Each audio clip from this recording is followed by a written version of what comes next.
Hello, everybody, and welcome to our webinar, How to Get into IT. And today's topic is the software tester profession. In particular, we're going to talk about what do you need and what you don't need to be a software tester, about what to learn to become competitive in the market, and to get a better job and a better salary. And in the end of our webinar, we're going to talk about what to read to start learning. My name is Lilia, and I'm in software testing for 22 years. I was a manual QA, automation QA, QA lead, and the QA manager. And together with me today is Alexander. Please introduce yourself, Alex. Hi, everyone. Thank you for joining. My name I cannot hear you. Okay. Can you hear me now? Everything is okay. So check. Good? Yeah. Thank you. So again, my name is Alex. Hello, everyone. I'm a QA manager too, with a QA engineer background. I started my career back in the year 2010, and I was able to play different roles, including manual QA engineer, QA lead, and head of QA in different companies, from big enterprises to small startups, all from different spheres, from marketing and sport to telecom and financial trading. So nice to see you here. Okay, thank you, Alex. And let's start from what you don't need to start learning QA. Alex, what do you think? First of all, let's go one by one.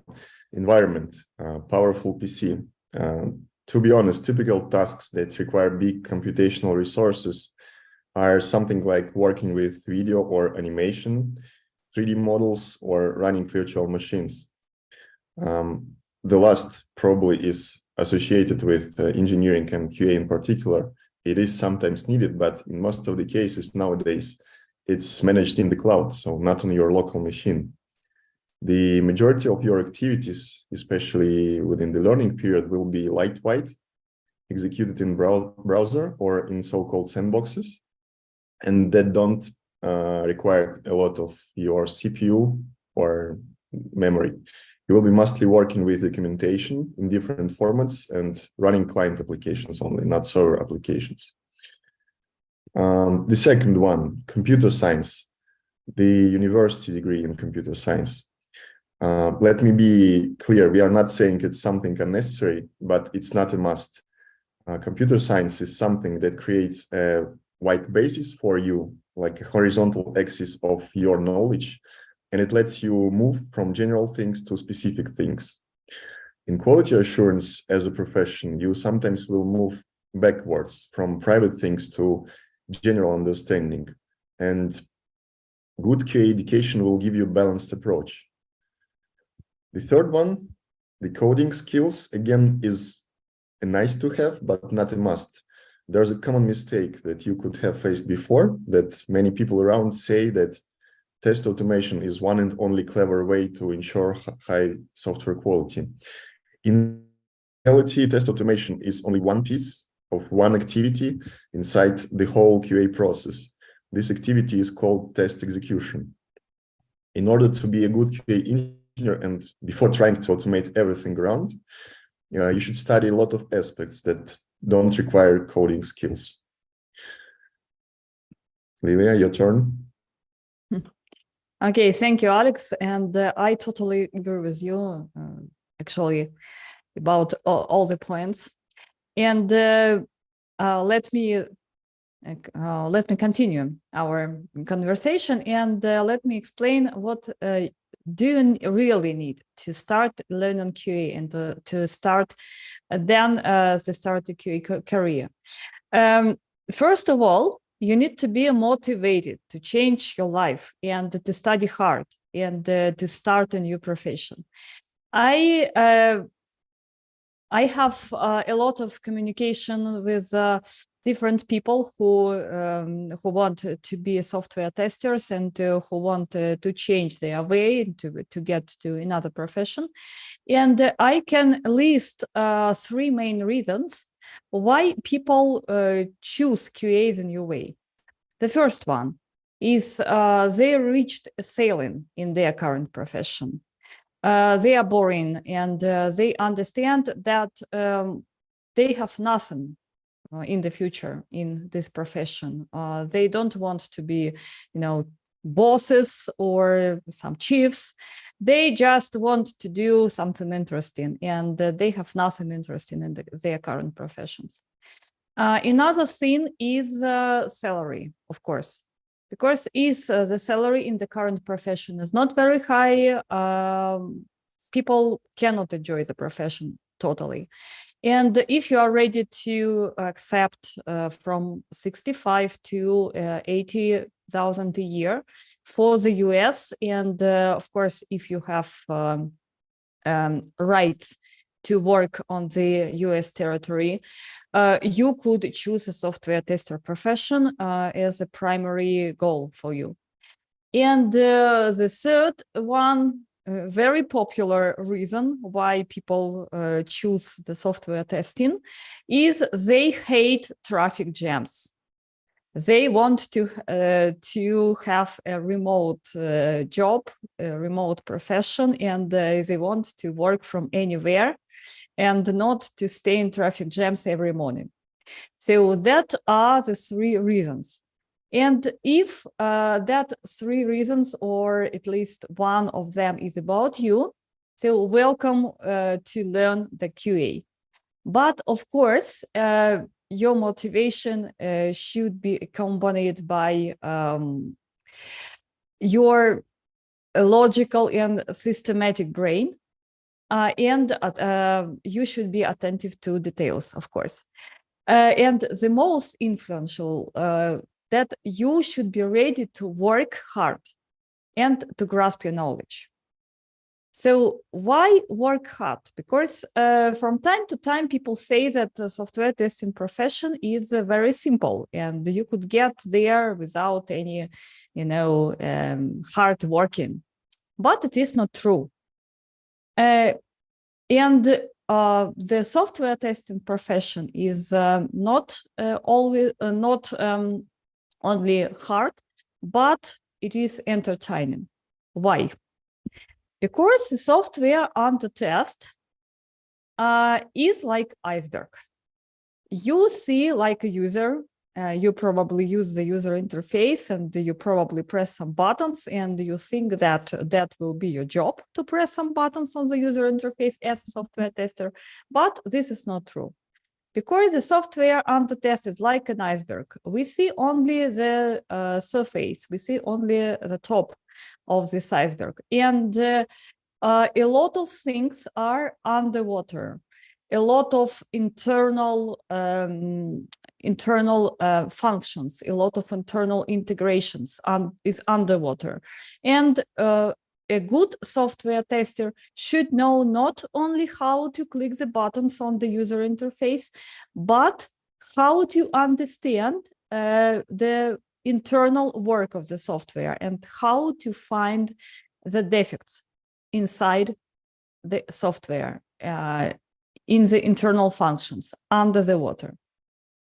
Alex, your turn, please. Yes, let me continue. So 10 to 19 to 90, sorry, ratio, what does it mean? As you might guess, looking at this slide, the underwater part of the application or of the system is much bigger and much more complicated compared to what you see on the surface, just like Lilia said. And the surface is the user interface. If we simplify it to the most, we are saying that all the data manipulations, like reading requests, parsing the data inside them, calling appropriate handlers, executing related functions, moving data from database to runtime variables and back, sorting, filtering data, etc., etc. It all happens behind the scene, and UI just shows the result. One note here, if there are any front-end developers that are listening us, they would criticize this statement most probably because modern front-end applications are sometimes quite heavy and complicated. But again, this is not UI, this is just some backend logic that is shared with front-end. And in order to be on the same page with your partners inside the team, to speak the same language, to be able to troubleshoot these complicated systems and find the root cause, to act as system engineer, you should understand the whole structure with all internal mechanisms. You might say at this moment, okay, let's get deep technical, but it's not that easy again. QA engineer in most of the cases is a person who keeps the balance between hard skills and so-called soft skills. And let's talk about soft skills a bit more. Yeah, software tester is a team player. That's a true statement. Why is it needed? There are many reasons for it, and let me name a couple of them for you. The most common, let's say. Number one, there's a notion that IT specialists are quite frequently introverts. But if everyone around is silent and isolated, how can we say that it's a team? The team needs someone who is proactive, and usually QA engineer is quite proactive. Number two, as we discussed before, QA is a complex activity, and ideally it starts early, even before the requirements appear. That's the moment when asking good questions is important. Proper questions help to avoid problems in future and save money, literally. Quite naturally, it usually falls into quality assurance engineer responsibilities. Number three, one more aspect that a team needs, it should be organized. You will study that in agile methodologies, for example, Scrum, that all engineers inside the team are expected to be equal and share responsibilities. But in reality, some engineers put more efforts into organizing the processes. And according to my experience, it's always QA engineers who do it, or at least mostly QA engineers.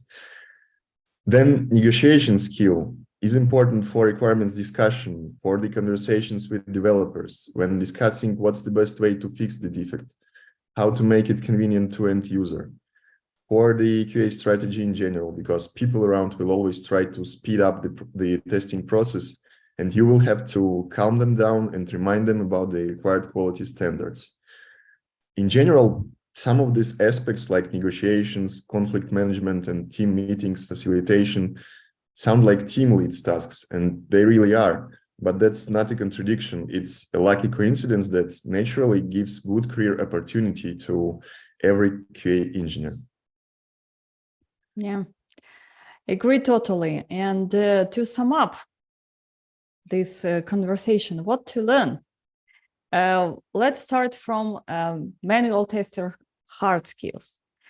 As you can guess from our talk today, the profession demands a variety of knowledge, from methodologies of how to test properly to soft skills.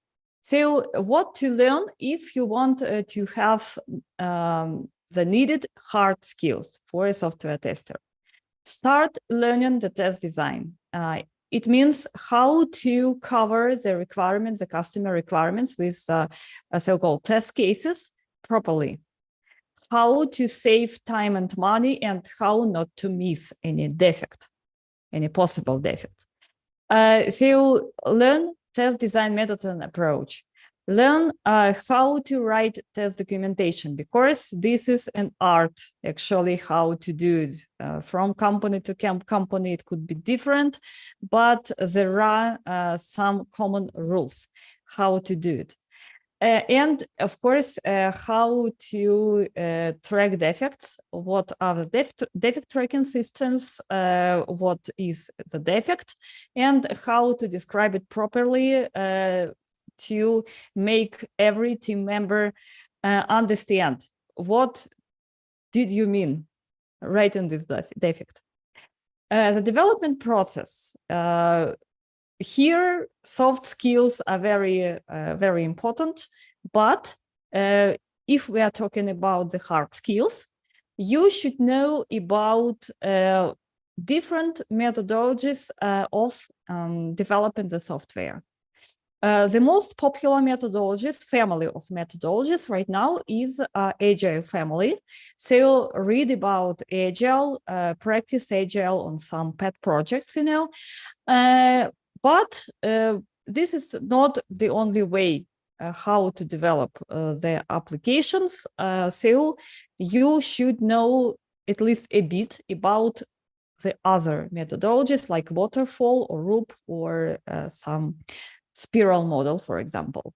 But the Agile is the most useful for today. And of course, you should learn IT fundamentals. What is the backend? What are different ways how to request and response from the backend? What is REST? What is SOAP UI, GraphQL, and maybe some others? Database, like Alex already said, to manage the database is a very important, very handy knowledge for a tester, because testers should understand how the database databases work and how to integrate the user interface, the backend with the database. Operating system. Our application is not hanging in the air. It is laid, like installed, to the operating system. And the integration with the operating system and the understanding how our application is integrated with the operation system is a very good and very useful knowledge. So learn your operating systems, learn Windows and Linux at least, not like regular user, but learn the administrative skills, how to administrate your operating system, how to work from the command line, not only from the user interface. Networks. Almost all the applications are communicating with the internet or the other applications by networks, computer networks. So at least initial knowledge about how this network is functioning, how the data is transferring from one point to another one, how we use all that stuff, what are the network protocols, and so on. This is the knowledge that you should have to be a good software tester. And the integration, software architecture, how our applications are built. Because like a good home, a good application should be built by some special rules. And you should know the rules to be a good software tester. What to learn about the soft skills, Alex? I hope you don't feel like it's too much. And as we said before, the process of learning all these things should be really entertaining. Trust us. So again, to repeat, what are the soft skills needed for QA engineer and why they are needed? Let's go through this slide. How to be open to people. Why do we need it? Because it helps to create the atmosphere of trust, of common goal, of the reliability, and that is something that makes the difference between good teams and bad teams. The second one, how to negotiate. We touched it a bit already. Why do we need it? Because there will always be polar opinions, and being able to find compromise is a priceless skill. The third one, how to present yourself. Why do you need it? Because you made at some point become an interface of your team, and you will be presenting your team artifacts, for example, features, documents, approaches, know-hows, sprint results, etc., to other teams, to management, to stakeholders. And you will need to present yourself in a good way. How to discuss problems without conflicts. Why do you need it? Just like in real life, conflicts that are not handled and not settled could only lead to inefficiency and troubles. Your job will be to avoid and handle them. The last but not least, how to plan your work and not to break deadlines. Why do we need it? I guess the need is quite obvious, but it's not obvious how to reach perfection in planning and time management. That's a complex skill that requires a lot of study, practice, and efforts, especially when we are talking about multitasking environment, which is always the case for QA engineers. Trust me again. So that's the fun world of the soft skills that you will need. Mm-hmm. And I could add to your speech that the ability to present yourself is very handy on the interview. So this is the thing. All the interviews start from presenting yourself. So the interviewer could ask you, so please introduce yourself, and these skills will be very, very useful there. Okay. Yes.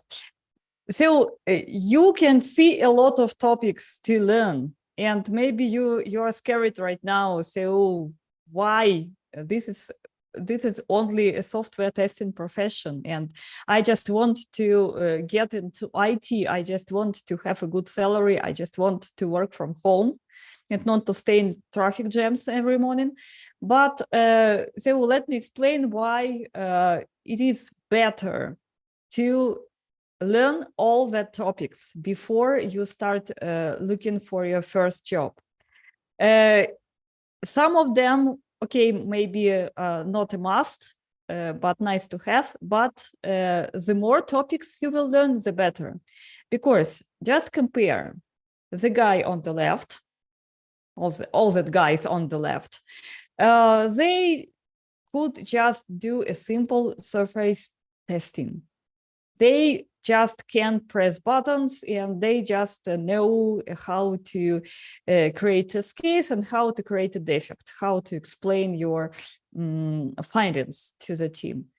This is good, but compare them with you, who will have all that knowledge that we listed today with Alex, who will understand deep software architecture, deep software work, who could troubleshoot the software, who could explain the team what has really happened in the application, not the surface signs from the UI.